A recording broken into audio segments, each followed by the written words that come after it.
안녕하세요. 오늘도 사연살롱을 찾아주셔서 감사합니다. 동네에서 카페를 운영하고 있는 여성이에요. 대형 프랜차이즈 카페는 아니고 아르바이트생 2명을 두고 있는 작은 카페예요. 가게에서 파는 케이크와 쿠키는 모두 제가 직접 만들고 있어요. 2아이를 키우는 엄마다 보니 내 아이들 먹일 간식 만드는 마음으로 만들고 있죠. 솔직히 아이들을 키우면서 카페를 운영하는 건 쉬운 일은 아니에요. 다행히 제 경우는 애들 아빠가 퇴근 후 아이들을 돌봐주고 있어서 밖에서 일하는데 수월한 편이긴 해요. 다행히 아이들도 일하는 엄마를 많이 응원해주고 있고요. 저는 초등학교 5학년인 아들과 3살인 딸아이를 키우고 있어요. 딸아이는 올해 유치원에 들어갔죠. 아직 어려서 걱정을 많이 했는데 다행히 친구들과도 잘 지내고 적응도 빨라서 안심이 되더라고요. 작은 아이 하원은 주로 큰애가 맡아서 하는데 방과 후 유치원에 들러 카페로 데려오곤 하죠. 나이 차이가 많이 나다 보니 오빠 노릇을 톡톡히 한다니까요. 종종 사람들은 왜 그렇게 나이 터울이 지게 나왔냐고 묻곤 하는데요. 사실 거기엔 이유가 있어요. 이런 얘기를 꺼내기 조심스럽긴 하지만 저희 가족은 지금과 같은 형태가 되기까지 남다른 시간을 보내야 했어요. 그리고 그 시간들은 그리 행복한 기억은 아니었어요. 저희 아빠는 제가 10살이 되던 해 교통사고로 세상을 떠나셨어요. 하루아침에 가정을 잃은 우리 가족은 슬픔에 빠져있을 여유도 없이 냉혹한 현실에 맞닥뜨려야 했어요. 엄마는 여자 혼자의 몸으로 저와 언니를 키우시느라 고생이 많으셨죠. 다행히 저희 집 형편이 좀 괜찮은 편이었고 가해자로부터 합의금과 보험금까지 받아서 생활에 어려움은 없었어요.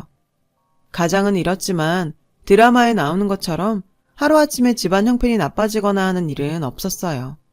하지만 한창 어리광을 부릴 나이였던 저는 아빠의 부재가 큰 상처가 되었어요.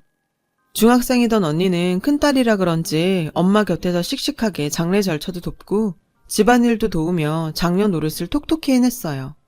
언니라고 아빠 이런 슬픔을 어른스럽게 참아낸 거죠. 하지만 저는 아니었어요. 고작 10살밖에 안 된 초등학생인데다 평소 아빠와 사이가 돈독했던 터라 상실의 아픔을 누구보다 크게 느꼈던 것 같아요. 저는 잘 기억이 나지 않지만 엄마 말로는 제가 실어증 증세도 보였다고 했어요. 발인 날에는 제가 너무 울어서 탈진하는 바람에 언니가 저를 내내 안고 있었다고 하더라고요. 시간이 약이라는 말처럼 엄마와 언니의 보살핌 속에서 저는 조금씩 슬픔에서 빠져나올 수 있었지만 아빠의 부재로 인한 후유증은 어린 제 가슴에 깊게 남아버렸어요. 현재 언니는 간호학과를 졸업한 뒤 간호사로 일하고 있어요. 엄마의 고생을 덜어준다고 일부러 취업이 수월한 직업을 선택한 거죠. 저는 요리와 베이킹을 좋아했어요. 그래서 식품영양학과에 입학을 했어요. 그때부터 저는 디저트 카페를 열거나 빵집 혹은 호텔에서 파티셔로 일하기를 꿈꾸었죠. 그래서 재학 중에 자격증도 미리 따두었어요. 저는 대학을 졸업하기 직전 호텔에서 인턴으로 일하게 되었어요. 호텔에서 운영하는 베이커리에 인턴 제과사로 일을 하게 된 거죠. 탄탄한 곳이라 인턴 후 정직원으로 채용되길 바랐어요. 하지만 제 이런 계획에 제동이 걸리게 되었죠. 그곳에서 한 남자를 만나게 되었거든요. 그 남자는 저희 베이커리에 단체빵을 주문하러 온 손님이었어요. 호텔 근처 회사에 다니고 있었는데 회사 직원들과 먹을 거라고 하더군요. 그때는 그저 평범한 손님인 줄 알았는데 그 후로도 그 남자는 단체 주문을 하러 일주일에 한 번은 찾아왔어요. 가끔은 개인적으로 빵을 사러 오기도 했고요. 그렇게 자주 저희 베이커리를 찾던 그는 어느 순간부터 제게 인사를 건네기 시작했어요. 형식적인 인사가 아닌 꽤 다정한 인사였죠. 머리를 묶으니 더 예쁘다거나 손재주가 좋은 것 같다거나 듣기 좋은 말들의 일색이었죠. 그런데 그런 인사가 싫지 않더라고요. 오히려 힘이 되고 그 사람 목소리만 들어도 기분이 좋았죠. 그리고 얼마 뒤 그는 단체 주문 예약을 핑계로 제 전화번호를 받아갔어요. 저는 주문 때문이라는 말에 생각 없이 알려주었죠. 이후로 그는 제게 종종 연락을 했어요. 대개는 빵 주문 전화가 아닌 개인적인 용무 때문이었죠. 이를테면 혹시 오늘 커피 사다 드려도 될까요? 저녁 식사를 대접하고 싶어요. 등등 티나게 호감을 담은 전화통화였죠. 몇 번 거절을 하다가 저는 그와 함께 식사를 하게 되었고 그날 많은 얘기를 나누었어요. 그 남자는 제 어린 시절 이야기를 듣고는 고생이 많았겠다며 위로도 해주었죠. 저는 그의 다정한 모습에 빠져들었어요. 어린 시절 잊어버렸던 든든한 아빠의 모습을 보는 것 같았거든요. 결국 한 달도 안 돼서 저는 그와 교제를 하게 되었어요. 남자는 저보다 나이가 6살이나 많아서 주위에서 걱정하는 시선도 있었지만 저는 그저 든든한 그에게 빠져 있었죠. 만난 지 얼마 안 됐는데도 결혼까지 생각할 정도였어요. 제 졸업식이 한 달 앞으로 다가왔을 때 그는 저를 멋진 레스토랑에 데려갔어요. 그리고 식사가 끝날 무렵 제 앞에 고급 벨벳 케이스를 내밀고는 뚜껑을 열었죠. 그 안에 빛나는 반지가 들어있었어요. 소라야, 오빠랑 결혼해줄래? 청혼을 받은 저는 눈물을 흘렸어요. 제가 그토록 꿈꾸던 순간이었으니까요. 눈물을 닦느라 대답을 못하자 그는 갑자기 제 손을 꼭 잡았어요. 소라야, 난 앞으로 남은 인생을 너와 함께 하고 싶어. 너 없이는 안 될 것 같아. 그래서 이렇게 용기 내서 청혼을 하게 됐지만 솔직히 내가 너무 염치 없는 것 같아서 미안해. 저는 그게 무슨 말이냐고 내가 이 순간을 얼마나 기다렸는지 아냐고 말하려고 했어요. 그런데 그 순간 자기 핸드폰에 있는 사진을 한 장 보여주지 뭐예요. 그가 어린 아이를 안고 있는 사진이었죠. 사실 나 3살짜리 아들을 키우고 있어. 애 엄마랑은 이혼을 했고. 뜻밖의 말에 저는 깜짝 놀랐어요. 진작 말했어야 했는데 그랬다간 네가 날 떠날까봐 두려워서 말 못했어. 내가 양육권을 가지게 된 건 애 엄마가 외도를 해서 이혼했기 때문이야. 그 후로 정말 아이만 키우면서 살려고 했는데 너를 만나고 새 출발하고 싶다는 욕심이 생겼어. 내가 이기적인 거 잘 알아. 네가 거절을 해도 할 말은 없지만 적어도 내 진심은 보여주고 싶었어. 지금 같았으면 말도 안 된다 생각했을 거예요.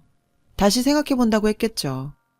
하지만 당시 저는 어리고 철이 없던 때라 제 눈에 그 사람이 그저 아내의 외도에도 불구하고 자식을 책임지려는 성실한 아버지로 보였어요. 그를 통해 그토록 그리워했던 아빠의 모습을 떠올렸죠. 저는 결국 남자의 청혼을 받아들였어요. 부족하지만 좋은 엄마가 될 수 있도록 노력하겠다고 말이죠. 그는 고맙다며 평생 저에게 감사하는 마음으로 살겠다고 하더군요. 그 다음날 저는 바로 그의 집에 가서 아이를 만났어요. 아이와 하루 빨리 친해지고 싶었거든요. 아이는 친할머니가 봐주고 계셨어요. 어머님은 그리 깐깐한 분은 아니었어요. 저를 보시자 어려운 결심을 해주어서 고맙다며 아들이 전 저에게 받은 상처가 커서 평생 혼자 애 키우고 살지 않을까 걱정하셨다더군요. 그러시며 제게 정말 고맙다고 하셨어요. 이런 저의 결정에 저희 집은 한바탕 난리가 났어요. 엄마는 그 자리가 어떤 건지 알기는 하고 이런 결정을 했냐시며 머리를 싸매고 누우셨어요. 언니도 언니대로 충격을 받았고요. 그 얘기를 들은 남자는 하루가 멀다 하고 저희 집에 찾아와 저희 엄마와 언니를 설득했어요. 자신의 처지는 누구보다 자신이 잘 안다며 그래서 더더욱 저를 아끼고 보살피며 살겠다고 말이죠. 처음엔 거들떠도 안 보던 엄마는 솔직하고 한결같은 그의 모습에 조금씩 마음을 누그러뜨리셨어요. 그리고는 있는 그대로의 그를 봐주셨죠. 그리고 얼마 뒤 결혼을 승낙해 주셨어요. 남자의 아이는 3살이었지만 말도 어느 정도 했고 의사소통도 가능했어요. 저도 아이도 처음엔 어색하기만 했어요. 육아 지식이 없었던 저는 인터넷 검색을 통해 아이와 친해질 방법을 생각했어요. 퇴근하고 매일 찾아가서 같이 놀아주고 과자나 쿠키도 만들어주었죠. 결혼 준비를 하는 몇 달 동안 대부분의 시간을 아이와 친해지는 데 썼어요. 지성이면 감천이라고 하죠. 저는 결혼식 전에 아이에게서 엄마라는 소리를 들을 수 있었어요. 마음을 연 아이는 저를 잘 따랐어요. 엄마, 엄마 하며 저를 먼저 안곤 했죠. 그 모습이 그렇게 사랑스럽더라고요. 가족들과 지인들의 걱정 속에 저는 결혼식을 무사히 마칠 수 있었어요. 남편도 남편이지만 저는 아이가 너무 예뻐서 이런 아이를 두고 바람을 피운 친모가 용서가 안 되더라고요.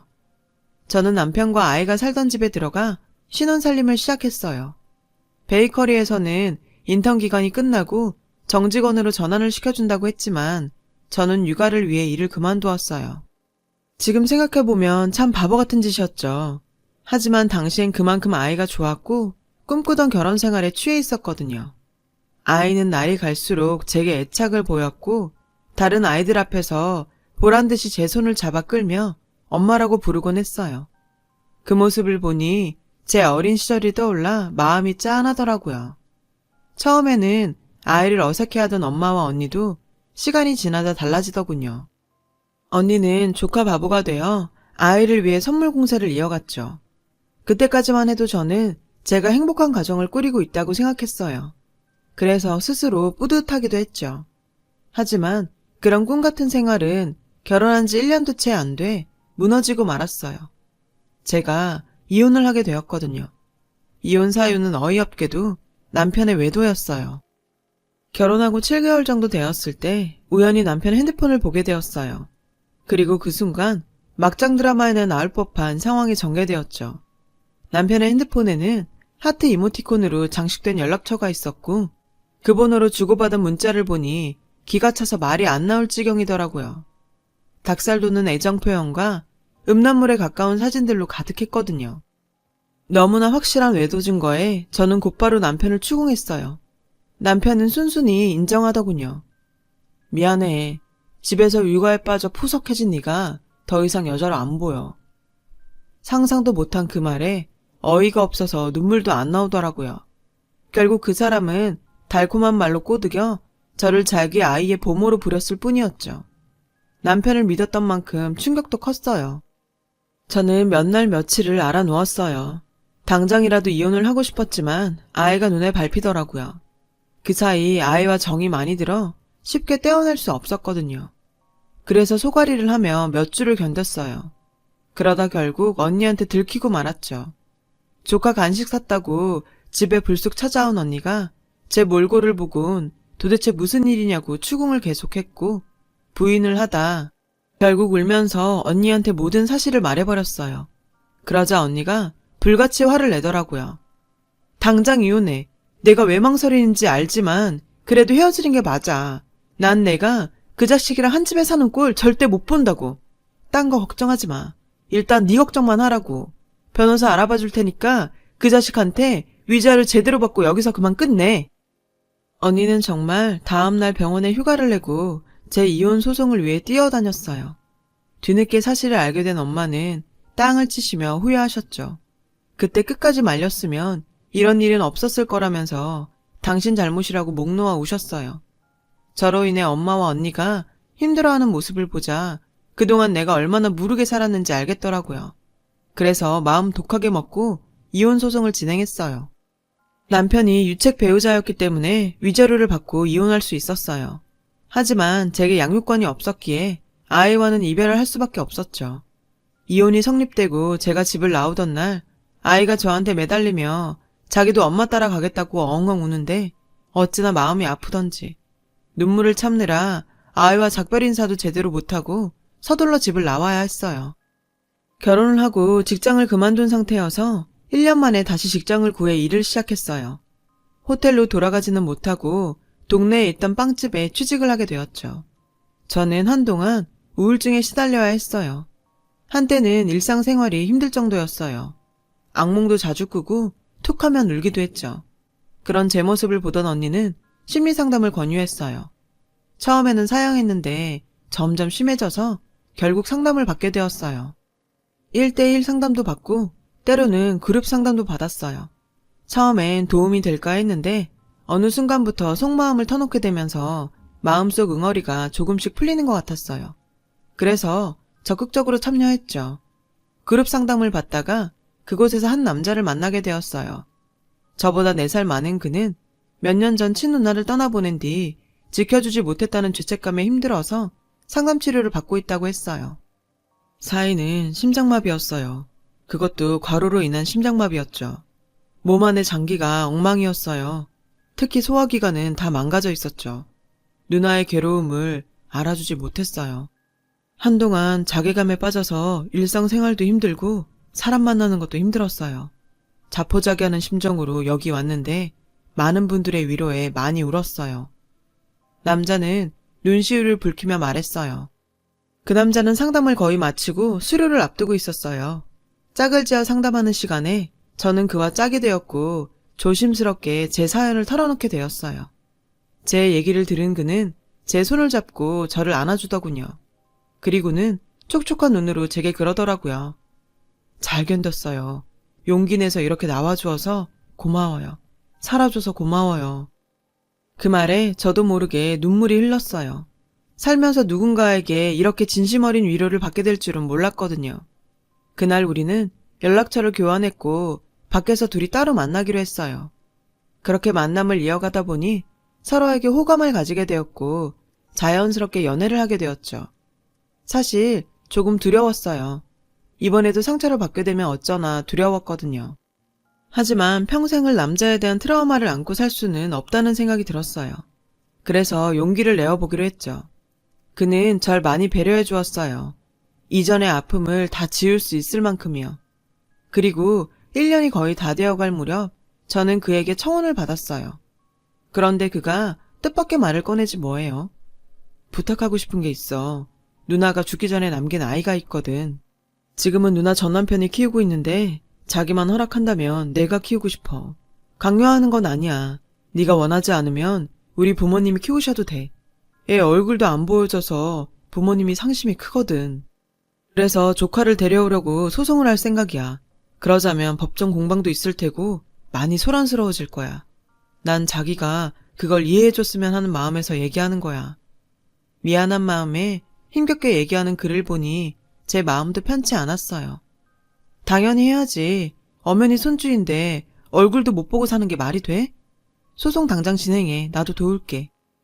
그렇게 우리는 결혼 준비와 법정 싸움을 동시에 진행하게 되었어요. 결혼식을 한 달 앞둔 어느 날이었어요. 법원 출석 날짜가 잡혔어. 저는 법원에 같이 가겠다고 했어요. 저는 법정 뒤쪽에 자리를 잡고 앉았어요. 잠시 뒤 신우이의 전 남편이 들어왔어요. 그 순간 저는 입을 틀어 막았어요. 법정에 들어온 그 남자는 다름 아닌 제 전 남편이었거든요. 제가 충격에 빠져 있는 동안 제 약혼자는 판사 앞에서 열변을 토했어요. 자신의 누나는 남편의 외도로 우울증에 시달렸으며 양육권을 얻으려 밤낮 없이 일하다가 심장마비로 죽었다고 말이죠. 현재 친부가 아이의 양육권을 가진 상태로 외삼촌인 자신과 외조부모의 접견을 막고 있어서 몇 년째 얼굴조차 못 보고 있어서 이렇게 소송을 진행하게 되었다고 말했어요. 그러자 전 남편이 반론하더군요. 제 전 아내는 산후우울증이 심했습니다. 제가 아기를 신경 쓰느라 아내를 돌보지 못한 것은 잘못했지만 외도라뇨? 제가 외도를 했다는 증거가 있습니까? 약혼자는 자신의 누나가 이혼 전에 저 인간의 외도에 대해 얘기하며 힘들어했다고 항변했어요. 그러자 전 남편이 뻔뻔한 낯짝으로 물증을 대라고 소리치더군요. 그날의 재판은 별 소득 없이 끝이 났어요. 재판이 끝나자 전 남편은 쌩하니 법정을 나가버렸어요. 제 약혼자는 축 처진 어깨로 제게 다가왔죠. 변호사 말이 물증이 없으면 어려울 거라고 하더군요. 그리고 2주 뒤 재판이 재개되었어요. 법정에 들어가니 전 남편이 저를 보고는 기겁을 하더군요. 증인석으로 나간 저는 판사 앞에서 전 남편의 외도 증거와 함께 저 인간이 어떤 놈인지를 증언했어요. 저 역시 저 사람의 외도로 이혼을 했어요. 제가 저 사람과 결혼 얘기가 오갈 무렵 아이는 할머니와 생활을 했고 저 사람은 아이에게 부모 노릇을 전혀 하지 않았어요. 결혼 후에도 그랬고요. 저는 증언을 하면서 마음에 감춰두었던 아이에 대한 그리움을 피력했어요. 아이 역시 저와 살기를 원한다는 것도요. 저희 증언의 전 남편은 난감한 표정이 되었죠. 저는 변호사를 통해 전 남편의 외도 증거를 모두 제출했고 제 증언과 증거에 힘입어 전 남편이 아이를 제대로 양육하지 않았다는 것에 대해 조사가 들어갔어요. 아이는 그때까지도 할머니랑만 지내고 있었고 유치원에 가는 것 외에는 전혀 바깥 생활이나 또래 아이들과 만나는 일이 없이 격리된 생활을 하고 있었어요. 아이가 우울증 증세까지 보이고 있었죠. 결혼식도 미루면서 진행한 법정 공방은 결국 우리 쪽의 승소로 끝이 났어요. 그렇게 우리는 아이의 면접권을 얻었고 수년 만에 손자를 만난 시부모님은 아이를 안은 채 펑펑 우셨어요. 무엇보다 아이는 저를 다시 만나게 되어서 기쁜 모양이었어요. 저를 보자마자 와라 감기며 엄마라고 부르더군요. 이제 엄마랑 같이 살 수 있냐고 몇 번이나 물었죠. 아직 그럴 수는 없지만 한 달에 2번은 볼 수 있다고 아이를 달래야 했어요. 그 말에 시무룩해진 아이를 보니 가슴이 찢어질 것 같았죠. 그래서 아이를 찾기 위해 끝까지 소송전을 벌이기로 했어요. 얼마 뒤 우리 부부는 아이가 보는 가운데 결혼식을 올릴 수 있었어요. 남편은 그 후로도 기나긴 법정 싸움을 벌여 마침내 아이를 입양하는 데 성공했어요. 전 남편의 양육 태만이 부른 결과였죠. 아이가 아빠가 아닌 저희 부부와 살겠다고 한 것도 큰 도움이 되었고요. 아이는 이제는 정말 엄마랑 같이 살 수 있는 거냐며 울먹이며 묻더군요.